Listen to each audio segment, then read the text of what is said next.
Hey guys, today I'm going to be showing you the most current Rivian app, which is version 2.8.1. So that walkthrough is coming up.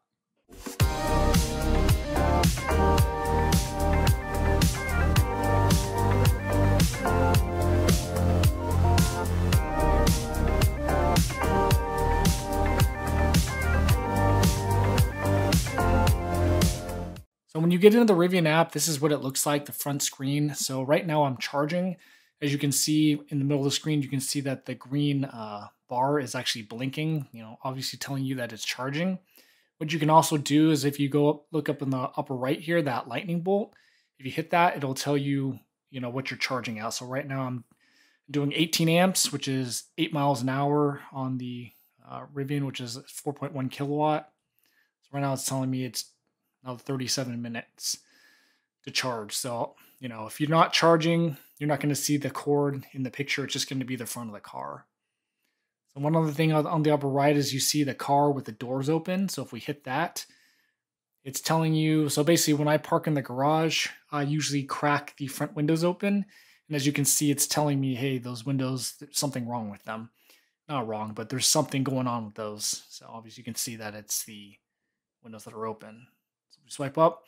If we go to the left here, upper left, the lines, that's just going to tell you, if you have more than one vehicle, more than one Rivian, or you have the wall charger or something, that's what will show up here.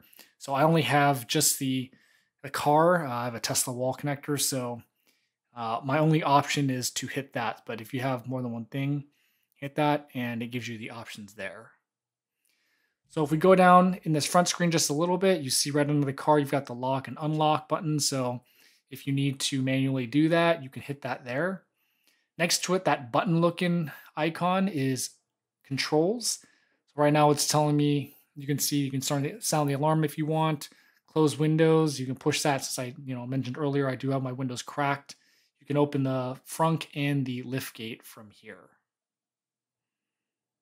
We go down just a little bit. The next little section is climate, your climate control. So if you just hit this little fan button, it'll turn the HVAC on to whatever you had it set in the car previously. So if we hit the arrow to go into it, again, you can hit the fan and you can adjust the temperature up and down. And then also on the right here, you can defrost the front windshield or, blow the fog off it if it's cold or whatever. And then if we go down a little bit, you can see you can actually do hot and cold. So, obviously just the front two seats are ventilated.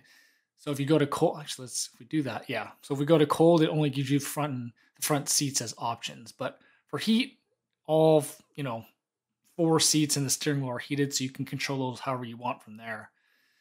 Schedule time, if you want to do that for, if you maybe get up in the morning and you want your car to be warm when you go to work, you can do all of that in here. So that's how you do that. And you hit save at the bottom.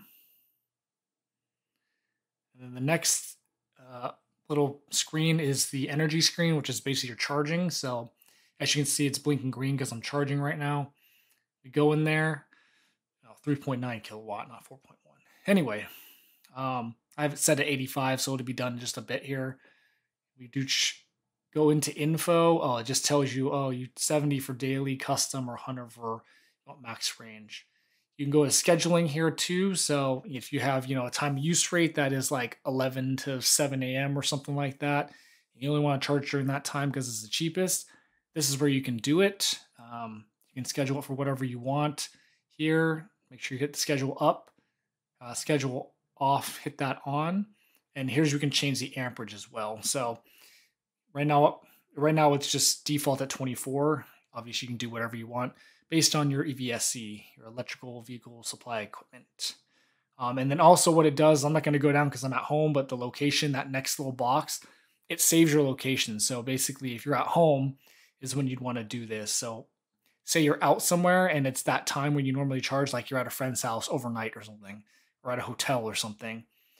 It won't schedule this even if you have it plugged into something if it doesn't recognize the location. So that's important as well. And if we go back, history is just your past charging sessions. So if you go in there, it'll tell you, it has it by month and it tells you, the exact time. So One note on this too is it tells you the time that the car was plugged in. So if you're done charging and you leave the car plugged in like all day, it'll tell you the charging session was all day rather than just like the hour you plugged it in. So that's just a note for you. Um, and that's like in this first one, so it's 5 kilowatt hours in 2 hours and 12 minutes. So it was plugged in for 2 hours and 12 minutes, but I think I only charged 5 kilowatt hours would have been like an hour and a half or something like that based on that 3.9 kilowatt that I charge at. So just keep that in mind. So that's how this app works. So it just tracks all your charging, whenever you charge. We go down the next screen, security and access. So right now I have the gear guard. Gary is off. So if we go in there, motion cam, you can turn it on, and basically that's gear guard. And then drivers and keys is the next thing for security. So if we look in here, basically I'm the owner of the car. So I have all the keys and stuff. So if we go in there, it's just going to be a whole bunch of keys and things. So I'm not even going to bother with that. And then my wife also has a key, but I don't know. I don't have it quite set up correct because her key is actually under my name, not hers. So whatever, I'm not worried about it because it works for her and don't have to worry about it. If you wanted to share vehicle access, you could hit that at the bottom, but I'm not going to show that. And the location is your next one. So basically maybe you parked in a parking lot and you can't find your car or something. This is where you could use this. So you just hit location. It'll ask you to open in Google or Apple Maps.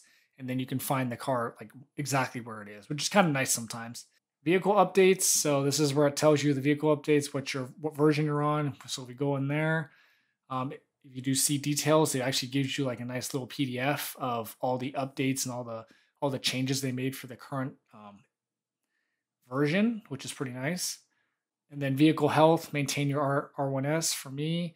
So it tells you your pressure, your last pressure from this morning when I drove the car, mileage.